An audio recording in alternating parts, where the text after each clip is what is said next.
Mas você acredita que tem gente que nasce com esse dom? Olha só, todos nós nascemos com algum tipo de dom. Dom, que eu digo, dom em inglês, né? É gift, né? É o presente, é o talento. Todo mundo nasce com um ou vários talentos.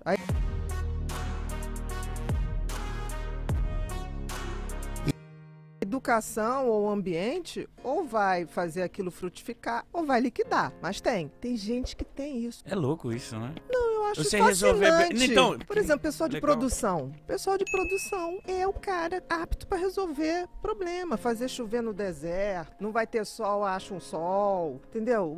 Tira o cara da cama para chegar no horário. E eles gostam disso. Eu diria que não é só existe, todo mundo tem. A diferença é se uma educação ou um meio ambiente vai ser capaz de fazer aquilo ficar muito claro desde muito cedo. Ou se o meio ambiente, a sociedade e a educação for atrapalhar.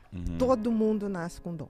Todo mundo. Você lembra de alguma coisa que você, em criança, você sentia que fazia melhor do que os outros? Sim. O que era? A minha mãe sempre fala, desde pequenininho, eu sempre fui muito palhaço, sempre fiz palhaçada. Comunicativo. Sempre fui o centrinho, sempre fazia todo mundo rir e tal, e eu sempre falava, eu sempre fazia apresentações, eu sempre fazia na escola, causava, as professoras falavam, mano, esse moleque é engraçado, esse molequinho é diferente. Então, eu, com 15, 16 anos, eu comecei a virar chave do que eu ia ser da minha vida, e aí eu fiz faculdade de pedagogia, e eu falei, cara, eu sou bom em comunicação, então eu vou ser um bom professor. Eu pensei assim, vou comunicar com as pessoas e tal, só que eu falei assim, mano, ainda não é isso, eu acho que eu sou mais comunicativo, vou tentar com as câmeras, algo do tipo. Então eu tenho uma facilidade com câmeras, com me jogar em qualquer lugar, eu me resolvo, eu faço amizade fácil.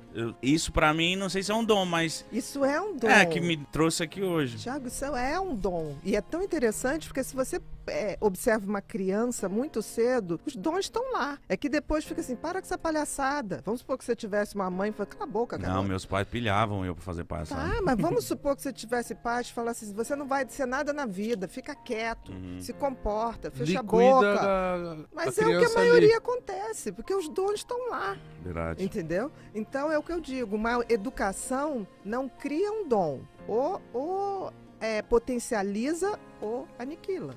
Todo mundo nasce com dom. Porque assim, um bom professor é exatamente esse que saca que você era o mais engraçado e sabe a hora de deixar você aparecer. Até no finalzinho de aula ali, uma hora que o pessoal tá mais cansadinho. Então é quase como se pedisse a tua parceria, entendeu? Então não é para liquidar.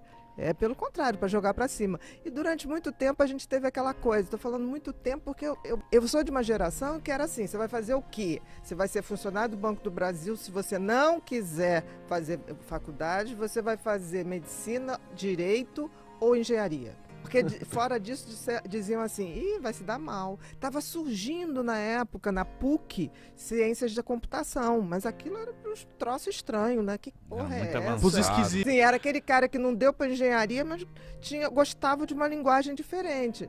Então, assim, isso era uma regra. Hoje não, hoje a gente sabe que essa regra é burra. Porque assim, qual é o sentido e o propósito da vida? De qualquer um de nós. O sentido é você descobrir para o que você nasceu. E o propósito é você botar isso em ação. Então, assim, você já tinha o sentido. Agora, quando você descobre o sentido, que é baseado no seu talento, e faz disso o propósito da vida, que é exercer isso, cara, é a glória da vida. Isso não quer dizer que você tenha que começar no propósito da tua vida, no sentido. Ninguém começa. Sim, óbvio. Né? Agora, você tem que ter, e hoje eu acho muito bacana essa geração mais nova, que a gente vai ter, a geração mais nova vai ter várias profissões. E acho que vão surgir várias ainda. Ainda vão. Em 2050, se eu estiver viva, a gente vai estar falando aqui, assim, eu nem sei como vai ser o ambiente de trabalho. Como é que vai ser podcast em 2050? Não sei. De repente a gente vai estar no metaverso fazendo podcast. Meu Deus. Entendeu? A gente vai estar lá nos bonequinhos no meio do mundo fazendo isso. Então, assim, tudo vai mudar muito. Mas o que eu acho que é fundamental essa geração nova, e vocês fazem parte disso, é que se tornou possível quebrar as regras, abrir uma outra porta. Eu acho que a grande revolução é você ser de verdade, né? Isso que estava faltando. As pessoas não eram de verdade. As pessoas fingiam. E aí eu acho que colabora muito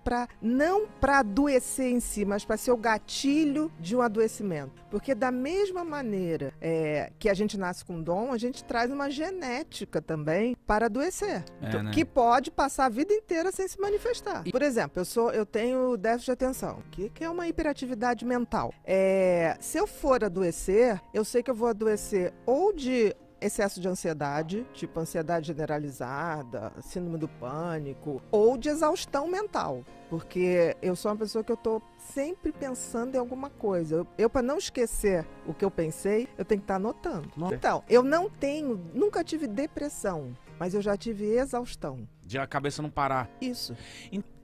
Eu não gosto de déficit de atenção, é o nome oficial. Eu gosto de falar de instabilidade de atenção. Por quê? Quando eu falo que você tem transtorno do déficit de atenção e com hiperatividade, eu estou dizendo em maneira muito simples que você tem um cérebro que pensa mais, numa quantidade maior de pensamento, numa velocidade maior de pensamento. Porque tudo no cérebro é pensamento. Então é como se eu dissesse, olha, você tem um cérebro, que é 6% da população, que vai a 300 km por hora, quando a média dos outros 94 vai a 200. Ah, é? É isso. Aí você fica assim, não, mas eu não pego nada, ou então eu não tenho memória. Não, você não consegue se atentar àquilo. Vamos supor, você está assistindo a aula. Milhões de outros pensamentos estão tomando a tua cabeça. Então, quando você vai ver, eu me lembro, eu pequena, eu tinha vergonha de levantar o dedo e perguntar, porque eu já tinha perdido uma parte tão grande que meu caderno era cheio de buraco. A minha vida foi assim na escola. Né? Aí, quando eu entrei na faculdade, eu comecei a dar uns truques, assim, né? Tipo assim, eu falava assim, eu perdia, né? Tava perdendo de escrever,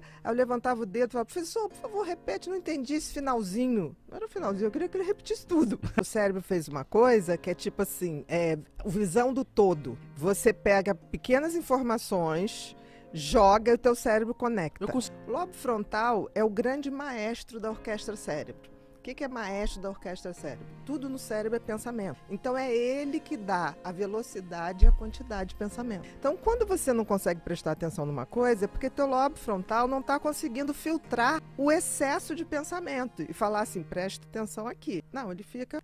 É como se ele viesse sem freio. É como se fosse um freio que veio com a pastilha gasta. Sim. É isso. O que faz o lobo frontal funcionar? Uma substância chamada dopamina. Então, quem tem hiperatividade mental produz menos dopamina de nascença. Então, esse freio está sem freio. Quando você se depara com alguma coisa que te dá tesão, prazer libera dopamina. Então, na hora que você pega uma coisa que você gosta, ali, querido, você tem um hiperfoco, que é o contrário. Porque todo mundo diz assim, hiperativo não presta, TDAH não presta atenção em nada. Mentira. No que ele gosta... Ele é capaz de ficar 8 horas, 12 horas e não ver o tempo passar. Se aquilo ali, porque é aquilo que vai te dar dopamina.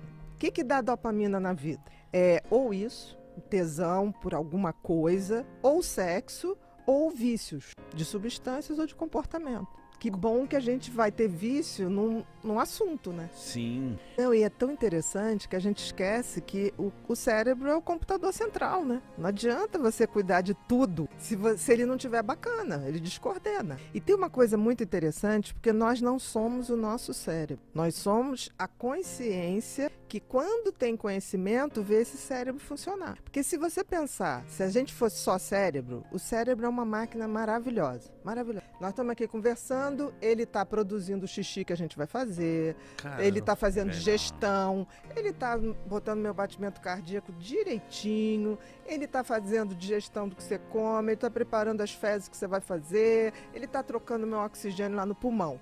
Ok, aí você fala, putz, que máquina legal. Mas, ao mesmo tempo, tem uma coisa, nós temos livre-arbítrio. Se a gente não usa, ele vai escolher o teu comportamento.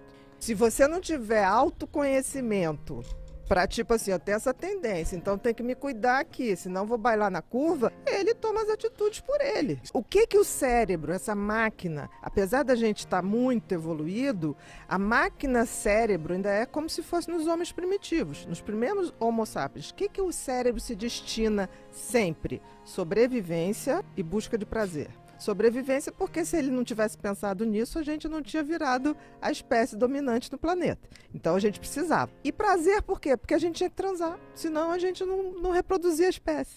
Não é porque está na Bíblia. Ele é uma máquina deslumbrante, assim, deslumbrante. Uma pena ser frágil demais. Não, ele precisa de um mestre e tem que ser a gente. Ninguém pode ser mestre do teu cérebro. Aqui no Brasil é difícil você recomendar.